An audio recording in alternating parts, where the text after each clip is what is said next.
saya pikir ini kesempatan yang bagus juga bagi kita ya, untuk melakukan perapian-perapian menjelang berlakunya KUHP dan KUHP yang baru besok. Jadi intinya adalah memang ketika penyusunan KUHP kemarin tentu menyisakan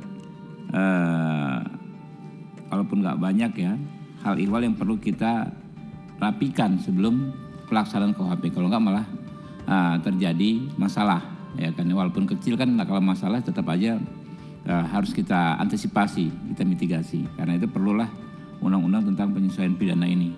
Saya hanya menitip Pak yang terkait KUHP nanti Pak.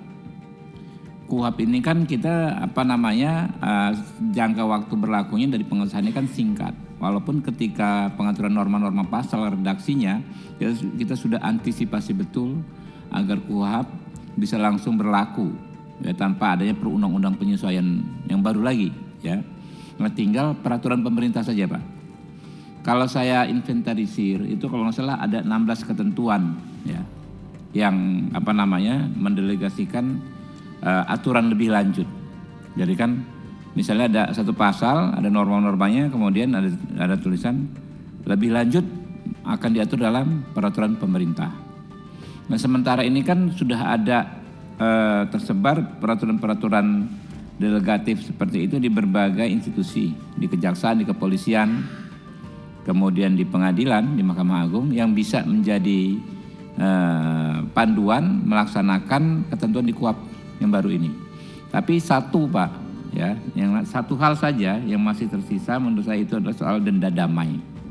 Hanya satu, soal denda damai itu saya mungkin Pak Prof tahu ada aturannya di kejaksaan seperti apa, tapi denda damai saja. Nah makanya kita berharap peraturan pemerintah ya terkait KUHP ini selesai sebelum 2 Januari. Kita berharap ya terkait wabil khusus yang soal denda damai ini. Karena nggak banyak sebetulnya itu ya. Sampai 2 Januari selesai sehingga sempurnalah KUHP ini untuk diterapkan. Mungkin itu. Jadi terima kasih Pak Ketua.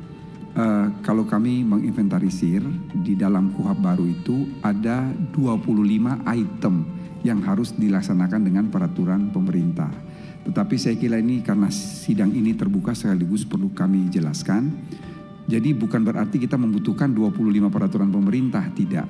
Kita hanya membutuhkan 3 peraturan pelaksanaan, yaitu 1 peraturan presiden terkait sistem peradilan pidana berbasis teknologi informasi, itu sudah 80% Pak Ketua, sudah jadi.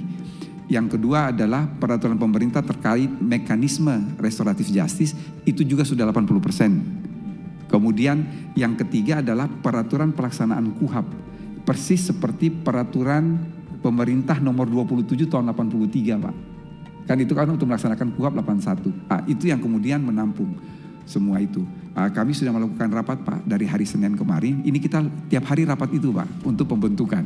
Jadi satu hal Pak, betul yang dikatakan oleh Pak Ketua, dari semua delegasi KUHP itu hanya ada 2 materi yang sama sekali kita belum punya aturan. Satu adalah denda damai Pak, yang satu adalah pengakuan bersalah. Dan teman-teman kejaksaan sudah menyanggupi akan menyelesaikan dalam waktu dekat ini Pak. Sehingga itu akan di-insert insya Allah Pak.